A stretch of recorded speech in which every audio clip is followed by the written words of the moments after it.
The White House confirms plans to cut Planned Parenthood off from their second largest source of taxpayer funding. The administration announced a new regulation called the Protect Life Rule.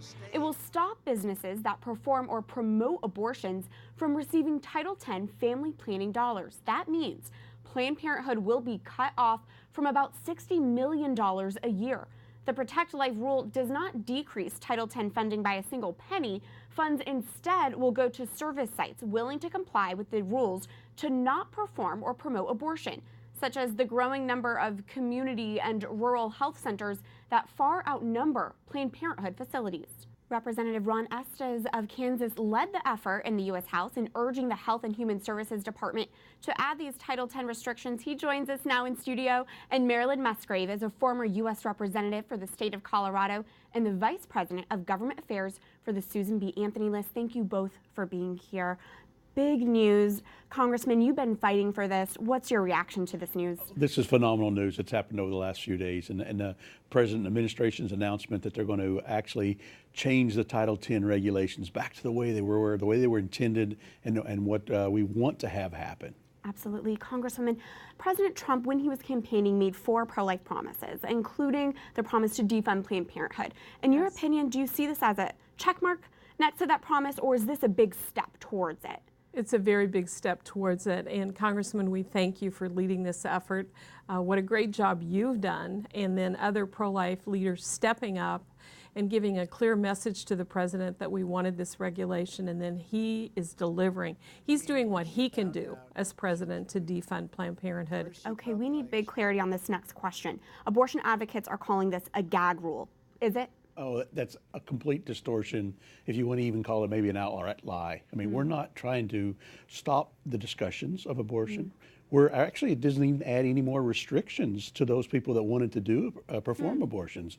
But what we're saying is that the Title X, the statutes that developed Title X, were very clear and said that abortion is not a family planning activity. Right. And we need to make sure that we focus on legitimate health care, legitimate family planning activities, and keep abortion separate for those in organizations maybe that wanted to do that. Absolutely. And to be clear, Title X is not losing a single penny with this new regulation. Is that right? So where are the dollars going now?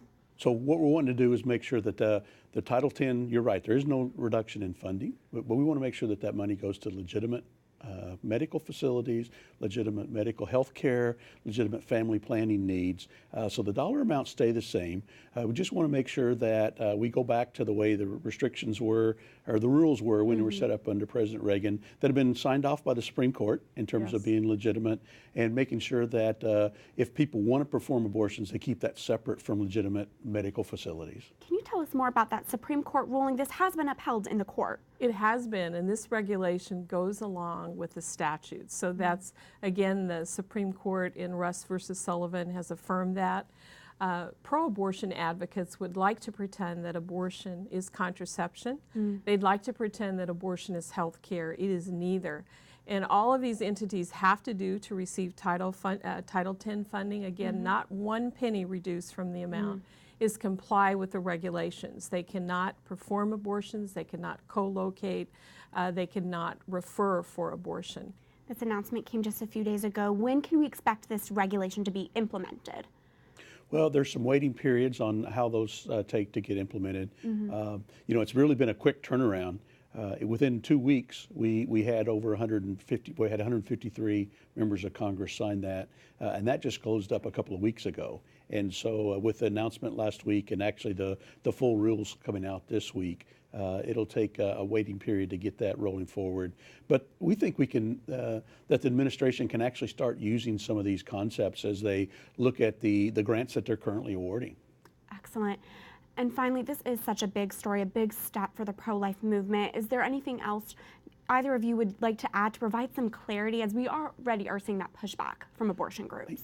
I think the biggest thing is making sure that we talk the truth around this. I mean, abortion is not family planning, and we want to make sure when the law was put in place, to implement the Title X funding.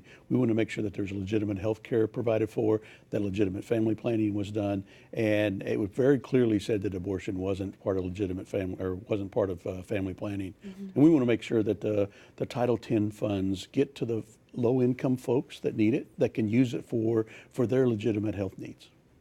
We also don't want a slush fund for Planned Parenthood, because they took in Title X dollars. They could use it for utilities, for rent, for salary, for advertising, and really recruiting in more clients. Thank you both for your work on this and for your clear insight so our viewers know what this all means. Representative Ron Estes and Marilyn Musgrave, thank you. Thank You're you. welcome.